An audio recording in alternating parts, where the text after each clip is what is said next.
Good morning. I'm Bill Zortman, and welcome to the Report Card Show. It's show 3617 in our original It's Business series. If you're new to the area or haven't had a chance to listen or even read along with the numbers from the Report Card Show, it's something that we do every month. Usually the first Monday of the month or the second Monday, depending on whether if it's the fourth or the fifth that's the first. You get the idea. It is as soon as we can get it on the air, we do. We do bring together the leaders of the Home Builders Association, the leaders of the Real Estate Association, statewide leader of the South Dakota mortgage side of it, and we even have a guy that is going to fix your furnace if you need it. We take care of business. We start with the keynoter this morning, Mr. Tony Bachman, Coldwell banker, who even got a guest appearance on another KELO last week. Yeah, what's that about? Good morning, you Bill. You cheating on us? TGIM, as always. So I think in our market, which is such a fast-moving market, I think the conversation with a lot of the buyers and contracts has been kind of surrounded in reference to buyers saying, I don't know if I want to do a home inspection. They want to waive home inspections. And I think that segment was kind of related to, why is that? And then also what's some of the pitfalls? And I know that when they were talking to the home inspectors, they were just indicating some of the things that people don't see. It's some of the latent things, latent meaning hidden things in our home. And it doesn't matter if it's a new home or a home that's 100 years old. There's always some things. And we as agents and realtors, and Anne can, back me up on this, is that we make a really strong recommendation that they do this because it's one of the biggest purchases that they make in their life. And so that was what one of the segment was about. But like in your experience, I mean, when it comes to talking to your buyers about home inspections, whether they should do it, I mean, what's your consultation you do with them? Well, I think it's critical to have an inspection, and I don't want you to skip having it.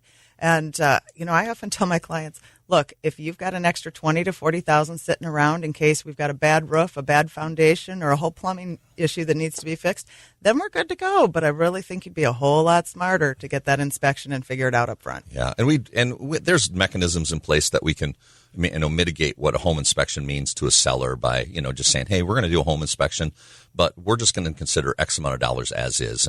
And so that way it kind of gives the sellers a feeling of security that they're not going to be nitpicked, with the negotiations. Exactly. And you'll find, too, some of our sellers are realizing if they do a pre-inspection, that makes the process go so much faster, and then everybody knows what they're getting on board with, too. So it was an important segment in reference to our market and what's happening. All right. So you did a lot of work. I mean, you've killed a lot of trees, just keeping all of us that are on the show today informed as to what the keynote's going to be. What else do you want to share? Well, I want to clarify. I use recycled paper, Bill. I can't not when it comes to my place. Anyway, with the market and what's happening, I mean, I think that we want to couch a lot of our conversations moving forward. I mean, myself and my team, and I hope that many of my colleagues will in this industry will kind of couch things in this perspective, because I'm all about, like, how do we make sure that we've got like a positive outlook on what's happening and moving forward. But I like to look at things in reference to there's opportunities out there in the marketplace and there's challenges. So, when it comes to the opportunities aspect of this, people have seen amazing appreciations in their home, the equity of their home, which affords them, I mean, that's a capital, that's an asset. It affords them to have the ability to do things that they normally wouldn't be able to do. And when I'm talking about that, I'm talking about, like, hey, you could do a home line of credit or an equity line of credit. If you want to put one of your kids through college, or you have something where you need to get a different car, or you need to do something, have a medical emergency, it's there. You have that asset that you could draw off of. So that's a great opportunity for somebody. And plus, I think that the market favors the bold. Anybody who's looking at this market, I think the fact that when you have people that are thinking, I'm thinking about investing, I'm thinking about getting a second home, there's a lot of opportunity out there. All right, for those just joining us this morning, this is the Report Card Show, supply and demand, an issue that we've been talking about for months. Yeah. If they've just joined us, what did you see that you wanted to point out? Because you had to really dig deep to find some of this stuff. Yeah, so when we look at inventory levels, we talk about last January to this January, we had a reduction of about 44% in the inventory levels. So, I mean, that's like pretty good. I mean, we're talking about just about half the number of homes for our buyers or people that are looking to buy homes to work with. But here's the irony of this. I mean, we start looking at the numbers. It's like, so new listings are down 16%. Pending sales were up 42%, and so that tells me that we're still going at a really fast pace with our purchases, even with the lesser inventory, which means then when we talk about months supply of inventory, we have 1.3 months of inventory, meaning that if everything keeps moving at the same pace that we have right now when it comes to purchases and people buying homes, Ann and I are out of business in roughly about 40 days because there'll be no more homes. Well, she'd be looking for some to sell. Well, and we know that that's not going to happen. We know that we got new listings, Right. but that's the gravity of what we're dealing with, and so then that brings us to that conversation about challenges in the marketplace. The challenge is being able to be a really good advisor, to be able to work through some of these market conditions, to bring certainty to the market for our clients, whether they're a buyer and or a seller. That's our job as realtors, and this is what we do. This is why we're talking about the numbers. So what do you think, Ann? Is he on track? Oh, absolutely. Don't. He's hard to live with. And that's Anne Ferrell that we're dealing with, who is president of the Realtors Association in 2022. There's no sense in repeating what's right. So he had it. He nailed it. I stay up all weekend trying to get ready for the show for you, Bill, because I know that you ask the hard questions all the time.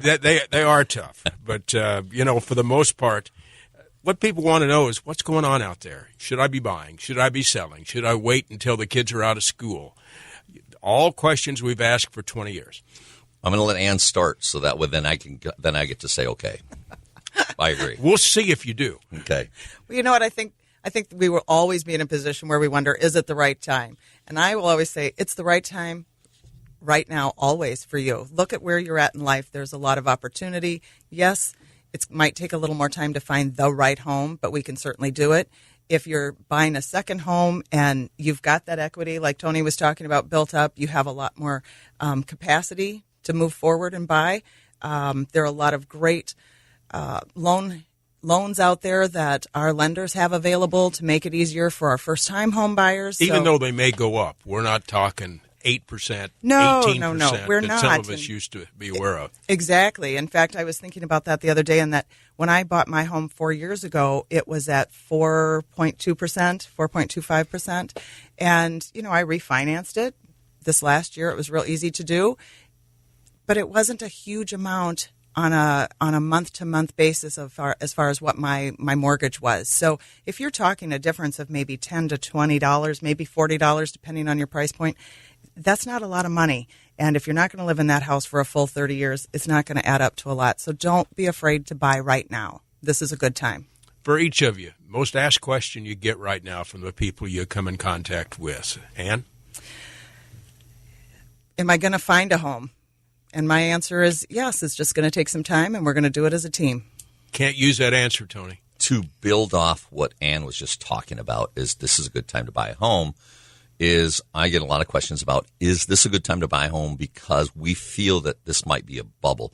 We think if we buy now, we may be paying too much for that home and that home value is going to drop. And my answer is absolutely not. We're not going to see any major price drops. I mean, if the market collapses, we're all in the soup, so it doesn't really matter. But there's not going to be we're not going to see a dramatic drop. And I'll give you a couple examples. I mean, yes, in our MLS, the Realtors Association of Assume Buyer, which encompasses about a 50-mile radius. And so when we talk about stats, we talk about stats here. But we also look at the stats nationally, and our stats align pretty well with most of the national stats.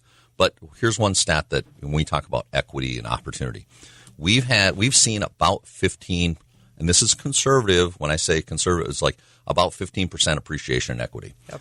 In some cases, we could actually say they may have seen 30 or 40%. And that's related to probably your next segment when you're talking to Chuck. Land prices being what they are. If you have an acreage that has 10, acres or something like that, the value of that is just taken off. And so that's where they're not at 15%. They're at 20, 25, or 30% for equity. Now, I did speak with Bart Meller in Rapid City. He's with RE/MAX because I kind of have some association. We've gone back and forth talking to him. And I said, Bart, what's the appreciation's been like in the Black Hills? Basically, it's a reflection of us. He said on average right around 15% for homes. But you get up in the hills and some of those beautiful little getaways, he said they up to about 50% appreciation. We should let you mention where you're at now. Things are a little different. Do you want to mention that? Well, I appreciate you saying that. Yeah, we as of about 3 weeks ago, we opened up a Coldwell Banker franchise. Coldwell Banker has been in town before. It was part of the Dunham family dynasty, and so Coldwell Banker's well known not only from people who've been in our community, but also nationally is probably one of the most recognized brand names out there. But for us, we felt it was an opportunity, and like we stated before, we were moving toward an opportunity. We loved our Keller Williams family, and we miss being in there and walking in their door. But at least, and when we got all done, they said, congratulations, we wish you well. And right now, we're just trying to learn systems and all the new product that they have for us. And I think what we saw an opportunity to not only help us as agents, but also help our clients because we're able to give them a little higher level of service and technology. Well, we consider ourselves keynoted. You're free to go. All right. Sounds good. Now I've only got 57 other pages. I'll say that for the next Monday. When we there you go. All right. Thanks, Bill.